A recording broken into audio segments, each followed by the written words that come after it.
First chapter से। देखिए NCERT का जो लैंग्वेज है वो थोड़ा डिफ़िकल्ट होता है, इसलिए क्वेश्चन बहुत आसान होते हैं लेकिन वो पढ़ने में बहुत डिफ़िकल्ट लगते हैं। इस क्वेश्चन का भी कुछ इसी तरह का हाल है। हमें एक इलेक्ट्रिक फील्ड दे रखी है जो कि यूनिफॉर्म है और ये पॉजिटिव एक्स डायरेक्शन और नेगेटिव एक्स डायरेक्शन दोनों में ही है, ठीक है।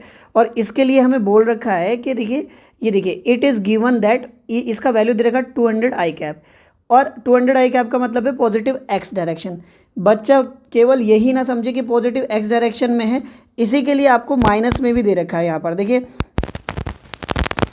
यानी पॉजिटिव एक्स के लिए ई का वैल्यू पॉजिटिव है और एक्स लेस देन जीरो के लिए यानी नेगेटिव एक्स के लिए ई का वैल्यू नेगेटिव है। मतलब आपको बोल रखा है सीधा सीधा कि इलेक्ट्रिक फील्ड नेगेटिव में, नेगेटिव एक्स डायरेक्शन में भी है और पॉजिटिव एक्स डायरेक्शन में भी है, दोनों में। मतलब इलेक्ट्रिक फील्ड ओरिजिन 20 सेंटीमीटर, तो इसका मतलब ये हुआ 10 सेंटीमीटर इधर होगा और 10 सेंटीमीटर इधर होगा, ठीक है। और इलेक्ट्रिक फील्ड देखिए आपको इधर भी दे रखा है जिसका वैल्यू कितना दे रखा है आपको 200 आई कैप, 200 आई कैप, और इस डायरेक्शन में भी है 200 आई कैप ही, माइनस एक्स डायरेक्शन में भी है, ठीक है। तो माइनस 200 आई कैप का मतलब यही था कि नेगेटिव एक्स डायरेक्शन में। ओके नाउ मैंने बता दिया 10 सेंटीमीटर इधर है और 10 सेंटीमीटर इधर है। रेडियस भी दे रखा है हमें, तो जो गिवन वैल्यूज़ हैं वो आपको पता ही है। यहाँ पे देखिए गिवन वैल्यू ई का वैल्यू दे रखा है आपको 200 आई कैप, ठीक है। न्यूटन पर कूलम यूनिट लिखना जरूर आप लिखें। और आपको लेंथ भी दे रखी है और आपको रेडियस दे रखी है इसकी, जो ये एंड्स हैं इसके सर्कुलर, इसका रेडियस दे रखा है अपने को कितना 5 सेंटीमीटर है। कितना है 5 सेंटीमीटर। ओके तो 5 सेंटीमीटर डिवाइड बाय 100 करेंगे तो 0.05 मीटर आ जाएगा। ओके क्योंकि हम सारी जो वैल्यूज़ हैं वो ऐसा यूनिट में रखते हैं। सवाल क्या है ये देखते हैं। What is the net outwards flux through each flat face.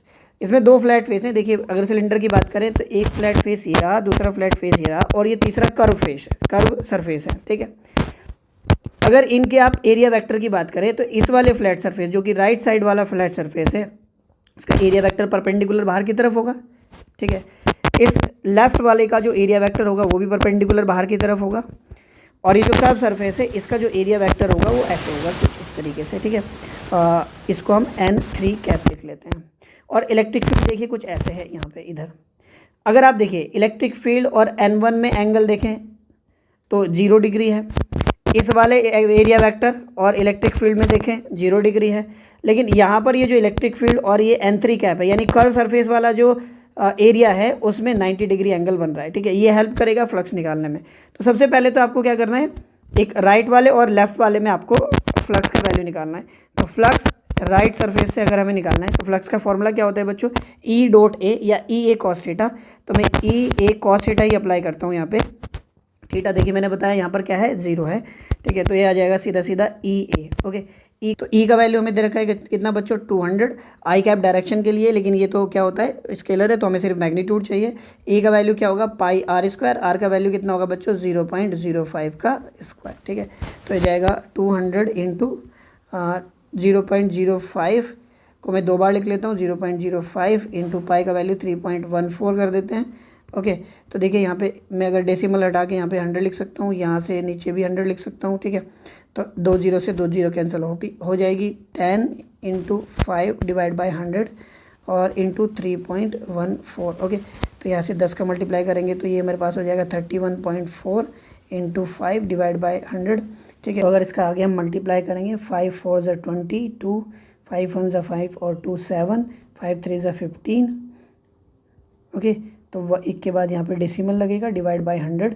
तो 100 से जब आप डिवाइड करोगे 1.57 न्यूटन मीटर स्क्वायर पर कूलम, ये आ जाएगा मेरे पास flux passing through the right plane surface, ठीक है। अब क्योंकि देखिए जो राइट प्लेन सरफेस है सिमिलरली लेफ्ट प्लेन सरफेस है और जो इसका एरिया वेक्टर है वो भी बाहर की तरफ है, इलेक्ट्रिक फील्ड भी आउटवर्ड डायरेक्शन में ही है, तो यानी सेम यहाँ पर लेफ्ट साइड के लिए भी आ जाएगा।